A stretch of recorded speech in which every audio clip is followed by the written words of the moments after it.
No kania, kidwaro the best engineers, gine piny Luo ka. Kidwaro the best doctors, gine piny Luo ka.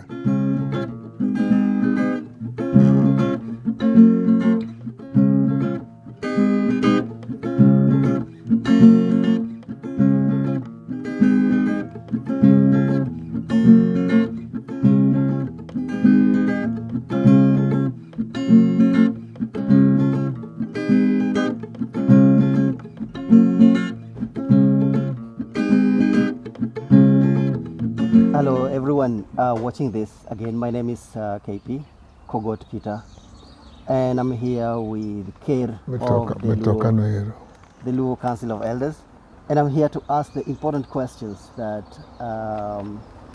has been posted on to me. So I will start straight away, and I'll try to do the interview in English, but if I can't, I'll do it in Luo, and I'll put the subtitles for the Luo from other countries to be able to understand. So wanyalo timo gi Kisungu? Wawacho na Luo. Luo. Sawa. Koro penjo mokwongo ni KER, kom mar KER en ang'o? KER en KER en gir Luo kende giwegi, onge KER machielo mopogore gi mar Luo. Piny jomoko kidhi Uganda tidhi yudo Kabaka. Kabaka no en mar Waganda kende. Omiyo the word KER en KER mana mar Luo kende, ok en mar Uganda machielo. To KER en jakom kaka sama wantie kodi ni. An jakom mar Luo te. Obed Luo ma Nigeria, oja Luo ma Nigeria, an jatende. Obed Luo ma Ethiopia, an jatende. Obed Luo ma Amerika kata London, an jatende. An jatend Luo, ajakom Luo. Mana kaka nyicha wan gi KER macha koro yamo kao. Jaduong Willis. Nen KER mar Luo te e piny mangima te. An jakom mar Luo te e piny mangima. Erokamano. Koro penjo ni KER penjo mar ariyo. Ni penjo mopenja gi ng'ama iluongo ni Washington. Ni kom mar KER ichope nade? En igoyo ombulu koso en jodongo bedo to yiero ng'ato? Ere yo bedo go KER? Kom mar KER ka kuma adier ogoyo ombulu, nikech kigo ombulu tibiro pogo ji. Ibiro pogo jodongo magi gite. Kaka iyiero Pope e kaka onego yier KER. An mocho yierani nyocha wan candidate mantiere. Koro kwa bedo piny to joma ne ni koda manoa e Kisumu County owena. Joma ne ni Siaya be owe ng'ato achiel. Joma ne Migori be owe ng'ato achiel. To koro joma ne ni Siaya ochako wena, omiya support. Koro Migori cha koro onge kod support. Olweda yombe. Mane kaka iyiero Pope, mano be kaka iyiero KER. Maiso ni KER ka jodongo mane jodonge mabedo piny to yiero ng'ato achiel maneno ni ng'ani moromo. Yiero ng'ato achiel ma capable, man gi winjo maber. En gi winjo maber mar oganda gi. Mar oganda Luo. For example, an ang'eyo oganda Luo. Nikech jodongo masewuotho go, awuotho gi jodongo mong'eyo oganda Luo. For example, awuotho gi Jaduong Paulo Mbuya, manochako chon. Abede komiti mare ka wan kod Mama Grace Onyango. Wachak waduogo Dr. Uko be nobedo KER mar Luo. En be wabedo kode. Koro kech kaeto koro KER manja koro bang'e no nokethi. Kochopo higa 78 kaka Kenyatta otho. Kochopo 81 Moi noketho tribal organization te. To koro kanyalo penjo, in KER mar adi? An KER mar 9. Mar 9. Be inyalo lero na are KER mar 1 nyaka koro wachopo KER mar 9. KER mar 1 ne ng'a, mar 2 ne ng'a, mar 3? KER mar 1 ka wa Sudan ka ji chopo Ramogi. Macho koro kwa nen kocha. Koro kwa chopo Ramogi ka koro wabiro ka. Ng'ama wang' obedo ker mokwongo ka en Oginga Odinga. Ker mar ariyo kochopo higa 57 ka Jaramogi dhi e siasa. Nowe ne Jaduong' Joel Omer. Jaduong' Joel Omer kamoro ji ok ong'e en wuon Mama Fiba Siyo karachuonyo ka. Joel Omer owe ne Dr. Uko ma wuod Ugenya. Dr. Uko owe ne Paulo Mbuya. Paulo Mbuya emwa bedo godo e ofise. Kapod wan joma tindo to an e komiti mare kod Grace Onyango mane the first lady secretary. Mama mokwongo bedo secretary ma Luo. Kwatieko mano to kochopo 81 bang' tho Kenyatta Moi okethogi. Kanyo chopo higni machien gieki wachako wang'eyo ni Luo nyaka bed kod duol. Luo nyaka bed kod duol ma gibete piny. Mama koro wachako wabedo godo kod Jaduong' Adalo Tuko. Jaduong' Adalo Tuko ne ruodh goro maduong' ma Luo Union East Africa. Koro Adala obedo ker. Adalo nindo. Kadalo osenindo koro wabedo kod Jaduong' Koyo Joas wuod Karachuonyo jaka kwa juok. Koyo nindo wabedo kod ng'ama iluongo ni Riagawuon Ogalo mano Yugis be Karachuonyo. Koro Riaga ne kuoto tamo ting'o. Nowuotho gi kuot go chonge. Tiende en gi yore mogajore. Mi nogole. Oganda Luo nogole. Koro keto Jaduong' Willis Opiyo Tondi ma wuod Kisumo korando. Jakarombo. Mopiyo ema nyowuotho gi kuot. Bang' higni 13 Opiyo nyo nindo. Bang' Opiyo osenindo koro Luo obedo piny. Mogo tamsi jomigoro obedo piny. Joma Bay obedo piny. Josia obedo piny. Jokisumu obedo piny. Ma koro ng'eyo ni ng'ama iluongo ni Odungi Randa ni wamiye kuodi ni en bo osor godo. Koro an ker mar 9. Erokamano. Penjo machielo mane an go. King'iyo joluo ma Kenya, king'iyo ng'ama South Nyanza ka na Homa Bay, king'iyo Jakisumu, chaki dog ing'iyo gi Jasia, dhok pogore matin. Ang'o makelo pogruok? Onge pogruok moro. Jaluo en jaluo achiel. Akama iluongo ni Got Odiado. Nyaka wang' ichomi horo piny Kadem. Jaluo en achiel. Kidhi kia Lego, kibiro Kisumu, kidhi Central Nyanza, kata yudo Alego kocha, Alego idhi yudo South Nyanza. Sakwa yudo ka Sakwa idhi yudo kocha. Iwinjo? Ging'eny, gina jomoriwore to onge gima pogo dholuo. Onge inyalo kawo jo Ugenya, iriwo gi Alego gi Jogem. Gin to gin Luo to giwacho mana language achiel ma ja South Nyanza wacho, ma ja piny Kano wacho, ma ja Nyakach wacho, ma ja Imbo wacho. One together onge gimoro ni dholuo pogore, en dholuo achiel. Wan wawacho ni nyathi to gin giwacho ni mihia. Wawacho ni dho to giwacho ni wacho nyathi kata mihia in the same. Wan wawacho mihia. Mihia ni kaka for example in mihia. To gima koro aneno kuomi ka. Tiki to sei tiye to mihia to pok tiki tiye. Mano donge adier. Mihia tiki pok tiye. Koro kane be nyalo bedo ng'ama duong' to tiki ok otiye. Ok onyiso ni mia. To koro na winjo ka Raila Odinga nowacho wach moro ni maparo ni anyalo yiego. Nawache ke video na mar Luo assimilation. The Luo nation. Ni chal ka gima joluo ma Kenya ka. Wan acholi matiso biro, jo alur jo nam matino biro, ema nikech kaka wacho ching ni kum jalego to en jo acholi be wache. Koro be nyalo bedo ni Luo ma Kenya wan mkusanyiko mar joluo matindo. Anadwa wachoni. Anasedak e Achol.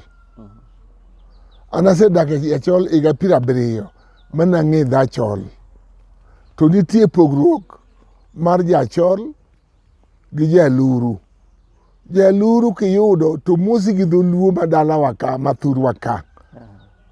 To Jachol mosi oko for example kaka Jachol moso ji. Ka Jachol oyudi okinyi kanyi to kode iburu jal tiere ni chiewo omera. to an wamosi ni misawa oyawre omera tiduoke ni iduoke ni achiew tiduoke ni yo mano dhachon so maka be gimogwenyowa kodgi matin gin pod gin accent makochacha mamargi cha mane wane waringo awegi to nikech kwabiro ka to watudre gi jobantu wanyuomore gi jobantu be nyuomowa iwinjo mamu e dhok mogwenyore to ng'ama iluongo ni jaluo kata idhi Sudan en jaluo kata ichopo wath ong'er en jaluo. Kinde moko ne an chairman mar education a council ma Kisumu municipality nayudo high commissioner mwa Nigeria nodwa tera kama joluo nitie Nigeria. Kama joluo nitie Nigeria iyudo kong'o gina nying joluo lilo tiani ne wapogore kodgi koro ji biro koni. Jomoko noluwo Nile, jomoko luwo Nile odhi Nigeria, jomoko dhi Congo, jomoko ni Zambia, jomoko ni Malawi kucho, to wan to wabiro e Kenya ka. Omiyo gin bende kuma gintieno, gin jodak to gin luo. Wan be wan kani, ok wan jodak, wan luo, wan kama onego wabedie. To keng'iyo sigana mar joluo mikete e buge mag kuonde tiegruok, nitie kaka joluo nowuotho kochopo Kenya, iwacho nitie joka jok, joka winy, joka omolo. Be inyalo lerona ni joka jok gin kanye gi sani, joka winy ni kanye, joka omolo ni kanye? Kibiro thurwa ka, gintie to gin joluo. Kowiny gin Uganda, joka winy Sigoma kucho. Gin mobiro gin kaya kucho gin minono ginyalo chopo wiale gin jalego kanyo. Ya. To joluo bago duto mana gimoriwo waduto en dawad luo. Kucho wan waluongo luo indike tindiko LUO. To en ondiko LWO luo. Mane mopogowa. To sani kidhi alego ka tiyudo jokowiny alego kogelogi kotho winy Sigoma ginigo. Koro adwa ni apenji penjo mane jowinjona my followers owacho mondo apenji. Abro somo kachiel achiel, ok ging'eny ahinya. Koro ondik gi dho ngere lakini anyalo somo gi dho ngere kasa anyalo loko. Penjo mokwongo noa kuom ng'ama iluongo Dennis Ochieng'. Nopenjo ni, can you organize a conference in each of the Luo Nyanza counties where they can interact one-on-one with the young people and ask questions regarding our culture? Be nyalore gima kamano? Wabiro bet Luo Council of Elders negi branches ma kuonde duto. Wabiro bedo gi buche ok bi bedo kende, wabiro bedo gi joluo man Mombasa, wabiro bedo gi joluo man Nakuru, wabiro bedo gi joluo man Busia nyaka Kampala nyaka Jinja, kamora nyaka Dar es Salaam, wabiro bedo. Mano wasungu wacho ni possible. Ya mano gima nyalore. Penjo mar ariyo nowuok kuom ng'ama iluongo ni Ondiek Otieno Jakolanya. Openjo ni to ber mar kom ker ni en ang'o? Ber mar kom ker nitie. Riwo oganda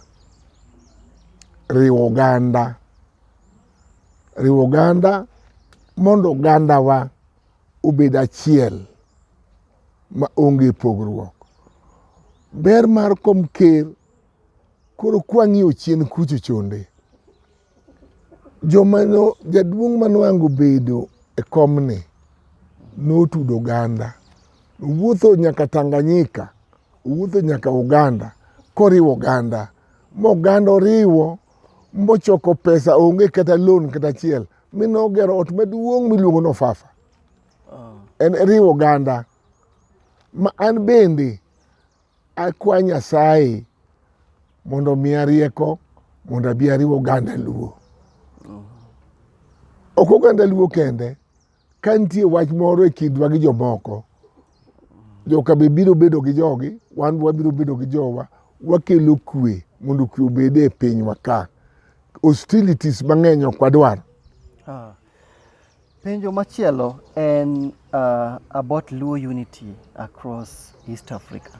Openjani, is it possible to have an event or a festival with all the Luos of East Africa? Is it something that... Mano biro timore. Ndik malong'o ni mano biro timore. East Africa biro timore. Kuom joluo biro timore. Be nitie mpango mar un kod plan mar rado gi Luo elders from Uganda, from South Sudan, from Ethiopia? Be nitie such a plan? Wabiro romo kodgi. Wabiro romo gi joluo ma Uganda. Adwa wacho ni kama. Kane igero fafa. Jaduong' Jaramogi Oginga Odinga nowuotho kucho Uganda kucho mane ochoke pesa. Mane ibiro gero koni. Jo Uganda ne Uganda, Jalego ne Uganda, Jo Imo ne Uganda, Jo Kano ne Uganda, moko ni Tanganyika, moko ni Zanzibar. Kunde ge mane ichoke pesa matin mogero fafa maonge loan. Koro maiso nitie plan mar riwo. Nitie plan mar riwo joluo. Okoro. Oromo, but penjo machielo. Ng'ato penjani to was circumcision part of the Luo culture? To gimomiyo penjo en ni ka ok en part of the Luo culture, ang'o momiyo wan gi nyangi? That word. Jaluo ne ok ter nyangi nyaka nene. Koro wach mar nyangi obiro mna niya. Wach mar okimi ni. Tuo moro obiro kamiluongo ni okimi mayaka. Mayako ji. Okimi mokelo nyange ni oyudi kondusi matin. To koro yudo gini ok yot kuomi. To penjo mano penjo nikech ambe na aduoke ni nyangi ok en timbe joluo. Tang'o momiyo wan gi wadni ka onge timbewa? Nyange ujo nyange jomono wang'e tero nyange gin lang'o. Omiyo waluongo ranyange. To wan gi jomaragol gi mitero nyange, wan ok terwa nyange. Iwinjo? Wan entie rieko moro mane jowa timo chon. Kisebedo wuoyi maduong'. To ler moro manie duong' ng'ato kanyo. Emichuoyo gi kudho, titwe gi wino to wino ng'ado mano oseteri nyange ka joluo ne timo chon. Joluo ne nagomna lekegi. Iwinjo? To joluo keto ngaga. To sani koro wan e modern world. Koro kwanya timo mago. Mano kela e penjo machielo mane ng'ato wacho ni Nagolak ne waweyo. Wawe Nagolak. Wawe nang'o to be ne did we replace it? Be ne wakelo tim machielo makawo kanyo. Ere kaka koro sani wang'eyo ni ng'ato chopo en ng'ama duong'. Ineno. Nagolak ne nitie chon. Kech ni imiyogo ng'ato chiemo. Ka ng'ato tuo. To koro isone kata nyuka gagwata wende kaeri. To yudo nafas kata donje iye. To sani ok gitim kamano kech jasungu kelo gik mang'eny mimiyogo ji chiemo e del. Nitie moko ichuoyo e bat kata tero chiemo e del. Mane gima koro replace. To koro replace ne joluo kendo replace ne ji te. Ng'at machielo nopenjo ni Luo structure, political structure ma wan gi joluo, ne nitie jo machalo kaka Ogae, Miruka, Okebe, Kidhedhe. Be pod wan gi jogi? Be jogi part of council? Okebe nitie. Nitie kata Luo Council of Elders nitie ji makamano. Nitie Okebe, nitie Miruka. Nitie Okebe. Miruka to en jaduong' motelo ni ji kor gweng'. Maka wa bedo Miruka ko yudo thuolo. To odhi obedo ruoth. To ko yudo thuolo to odhi obedo DC. Oidho malo. To maka Kidhedhe to dholulu ge no yoro tho. Miji 10 piny ka. Wenyeri biro goyi. Tim piyo piyo adwa dhik. Adwa penjo adek mapiyo piyo mondo atieki. Mokwongo en ni be wanyalo bedo gi revised Luo dictionary. Does it exist? Anyalo paro Kokwaro. Professor Kokwaro no jagem. No sendiko Luo dictionary. Okay. Nitie. Okay. Nitie. Mar ariyo.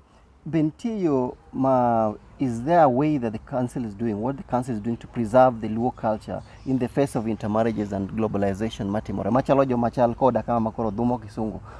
Waweyo dhok. Bentie gima council timo mondo preserve. Weyo dho wato ok wanyal weyo. Weyo dho wato ok wanyal weyo. To gima koro lit sani, gimodwa ketho gik moko, for example, amina kaka in iwuon ka. In chon kane jikendo ka bendgi. Nyako mogamni ok weru. To sani nyako moko gamni yudo nyako manyo somo godo.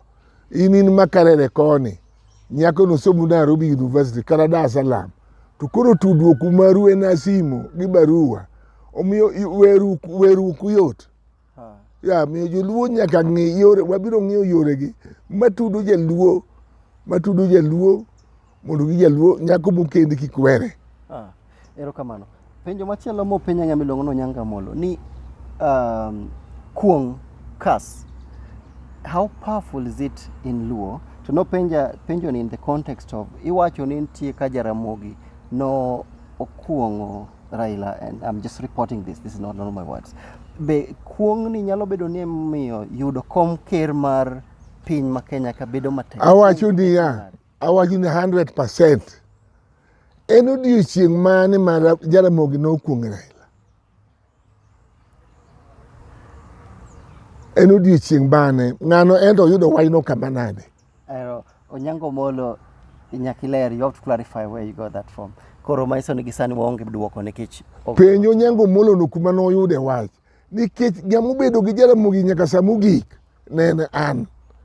Iwinjo nyithi Jaramogi ere mano okuongo? Obed Dr. Oburu, obed engineer Raila, onge mano miriambo. Kwero Onyango Molo no kuma yude wach no mondo bio explain malong'o. Penjo machielo muo kuom nyamera iluongo ni Elizabeth Kogot. Openjo ni time joluo machalo nitie nago lak, tero buru, golo kodhi, nyombo, golo dala, tero mon, chira, nwawegi. Nitie, is there any effect mar wegi? Nitie gima rach matimore ka wawegi? Mokwongo wachni, chandruoke mobiro e piny. Dhako kane chuori otho, for example, chi wadu kotho, in gi right mar dhi tere mondo ichung' kowadu. To sani gimoketho ubodwa ketho sani, maybe ni en wuoro, maybe ni en ang'o. Nikech in sama intie ni, inyalo wuok ka eri nosiebni moro ja Ugenya, ti iya karachuonyo idhi tero dhako Ugenya. Mano is abominable, mano chira maduong', mano chandruok maduong', idhi tero maro. Koro ka wawegi gi to onge gima rach manya timorenwa? Onge. Mano nywandruok mochido kabisa. Poro penjo mogik kabisa to watieko. En ni ipenjo annual conference hapa nase penji toke. Nitie wanyalo bedo gi festival maiga kaiga mariwo jo anyuola. Wadwaro jachol, wadwaro jogi waduto, wabiro riwore kodgi kama noyier. Koro kapok atieko an gi penjo achiel mamara. Wase yie ni joluo nie pinje auchiel mag East Africa ka. Be e pachi be onego joluo gi onyumre, jaluo ma lego dhi onyum japadhola onyum Shiluk ma South Sudan? Jaluo koro nyaluo to nyuom. Mano ne kit Luo. Nyombo en kit Luo. Nyombo masani ma oket kit Luo. Nikech nyombo masani gimomiyo ji masani thoro were. Chon chakanja nyombo. Wayu moro kata neru ema gamu ni nya dala cha nyako baneno maber kacha. Nyako mong'e kit jomonyuolo. To kideka sani nyako midwa kendo onge ng'ama wuoru kata onge ng'ama en gimong'e ka. Omiyo joluo osedonjo e yore mochido nyuomore kendgi. Inyalo yudo ni kech kamoro wuoda nika kata nyara nika. To wuodo wadwa odak Homabay ka. To gikiar kech mago nodhi Homabay chon. For example, ini jakarachuonyo ka. Tidak Olambwe. Nyithi karachuonyo modong' e Kia, ubiro dhi romo Nairobi. Ubiro kendru tu Kia. Yeah, well, dear. Yeah. Iwinjo? Ubiro kendru tu Kia. Omiyo gimiluongo ni ng'eruok kiyudo nyaka dhola tijaluo maka nyuma nyuoma kosa moro kiyudo nyarachol nyuma nyuoma an ndalo moko nadwa nyuomo nyarachol kamin nonego jog family nte ndalo mana dak Uganda nadwa nyuomo nyarachol amino ne ogite sawa nitie penjo mowuok kur jaduong' machielo ma e piny mar Ethiopia luongo David Ojulu en jatelo mar Anywa dholuo ma Ethiopia nopenja ni to be en gima nyalore mondo joluo oriwre obed gi pinygi. I think this is a political question but apenjo nikech en gima nopenja. That's a really political question. Joluo nyalo bedo mondo oriwre mondo obed gi pinygi nikech joluo gin joma scattered. Joluo nitie ma Nigeria giriwre mana gi Nigeria to gigo kura mana jaluo ma kuno bedo abeda president. Joluo nitie for example mi kaeri joluo nitie ma Tanzania ka giriwore gi jo Tanzania piny ma onge kod ukabila moro piny ma onge go ukabila moro obeda yiero Uganda luo moro to beda president to kata na Uganda ka jachol go eko oboti yandok president kaeri to kuja luo omiyo ja Ethiopia noero gibeda motegno giriwore ariwa gi jo Ethiopia to tim magitimo maber ema gibiro miyo obedo president kuro. Koro watieka da mana ni wach mogik ne joluo te ma East Africa kumoro ma gintie sana joma tindo inyalo wacho ni giango kwatieko. Awacho ne joluo matindo kendo ang'eyo ni matindo go thoth gi odhi sikul sama wantie nere bende nitie mo odhi e diere to jo uneno da wacho ni da donjo ni e politics ma Kenya ka to kadwa donjo nie oganda jaluo ka jaluo mantiere koyudo jaluo wadgi gimakre go matek en jaluo wabiro wuotho ka Nyasaye omiyo wateko nwa ngima maber wabiro wuotho nyaka wanachop kuma jaluo nitie Entebbe nyaka wanachop kata kuma jaluo nitie Lamu kata Coast Mombasa kamoro amora ma jaluo nitie wadwa ni wariw joluo te mondo joluo ng'ere gin luo to ong'ere to ok wabi yalo wach mar ukabila jaluo nyaka ng'e ni ojaluo Nyasaye nokete e pinyni gi right mamare omiyo oganda yoyote madwa wacho wach ni jaluo nitie waneno weche mang'eny mindike media mawuok nwa ok wamorgo nyithindo moko mayudo telo sani koyudo telo to gichaluo to luo te backbone mar pinyni joluo backbone mar piny kaeri kendo an gadiera ni kata gin giwegi ging'eyo. Koro watieko erokamano kanya penjo achiel modong ni wiyo wilgo ne ng'ato penja niya is it true that Luos were once the pharaohs jo Egypt Pharaoh be wach ni lieko wach luo ne kinone wach luo bor na koni ka gichopo Sudan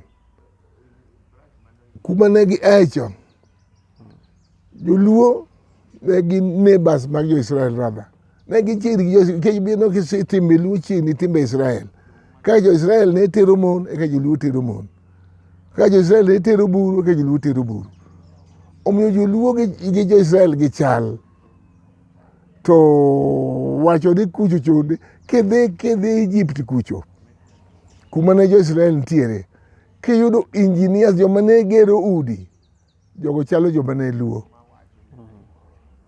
jo Israel kato ne nyono lowo to loso go bloge tegeido to joma ne gero udigi ne gin luo ne gin oganda luo ok waduor wacho kamano omiyo ineno ka niya kidwaro the best engineers gin e piny luo ka kidwaro the best doctors gin e piny luo ka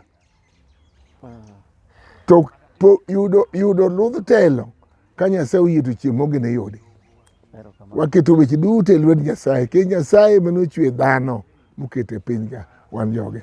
May God bless you. young man. Erokamano. Lero kwatieko. Watieko. Kusintie wach mabudo. For now, watieko more details, communication later. Erokamano. To ber ke yude gi council ne. Koro da be cancel wa. To da wadhong. Koro kawuono kwanya dhong nikech ibiro mana kendi. To wanyalo dhong. Ai to kendo dia na page. Makuri nyala. Donji ot. Sani.